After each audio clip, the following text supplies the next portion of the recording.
this lecture, we'll talk about liquidity. What is liquidity? Liquidity is the thing that moves the markets.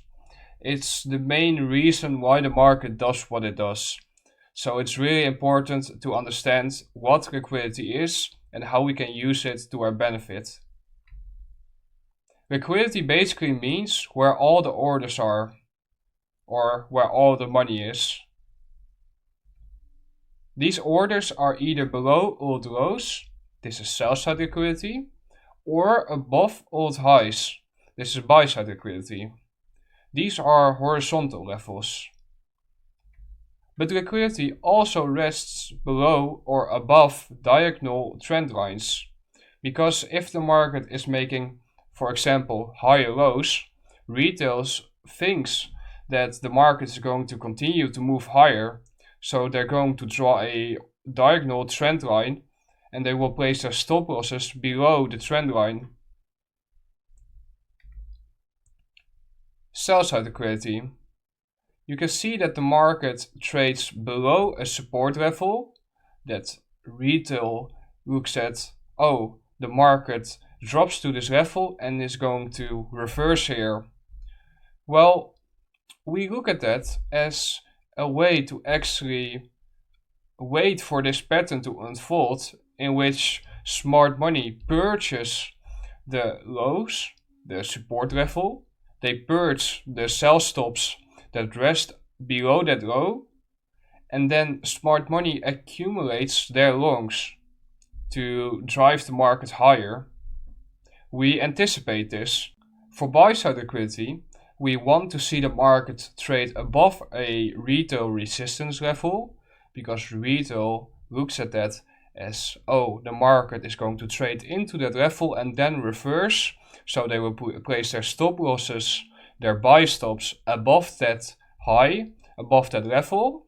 So we want to see the market trade above that level, purge all those buy stops, so smart money gets the opportunity to go short, and then we want to go short as well. So it's basically like, okay, smart money needs to get a certain amount of liquidity or counterparty orders within the marketplace. How will they create that? Well, they will create these type of obvious resistance levels or obvious support levels. So retail is very confident in the fact that the market should reverse there. But what does the market do? It breaks through that level, takes out their stop losses, and then the market continues in the expected direction, which is in this case lower. Here are trend line phantoms. On the left side you can see a bullish scenario. The price keeps on making higher lows. So, as I said before, the market actually is able to continue to move higher, higher, but at a certain point it will reverse, and all that sell side liquidity that rests below that trend line will be taken out, will be purged. Those lows that started this whole trend line phantom will act as a draw on liquidity. And in a bearish scenario, it's obviously the opposite. The market keeps on making lower highs, so retail thinks, oh, we're in a downtrend. We don't look at that as a downtrend, we look at that as an opportunity to be buyers within the marketplace, to take out all that buy side liquidity that rests above those highs. Let's look at some chart examples. Here's example 1. You can see that the market purchases the sell side, and then it reverses and it draws to the buy side those equal highs. Then the market takes out those highs and smart money gets the opportunity to offset their longs. Here's a second example. Here we can see a bearish trend line phantom. Retail looks at this as lower highs, so they will place their stop losses above those highs because they think, oh, we're in a downtrend, the market is going to continue to drop.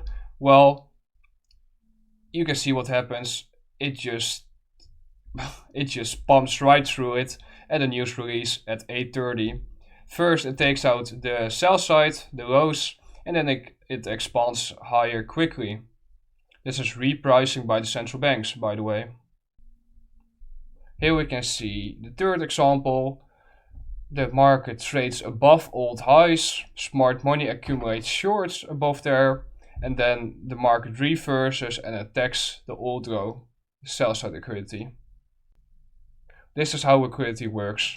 Sell side liquidity gets purged, okay. Expect buy side liquidity to be attacked next, okay. Buy side liquidity gets purged, okay. Expect sell side liquidity to be targeted next. This is how you determine your draw on liquidity. Once you know where the market is likely to draw to, so for example, the market took out buy side in this example, now you expect the market to attack the sell side liquidity, because smart money is short. And this is how you are able to actually determine high probability setups. This was liquidity.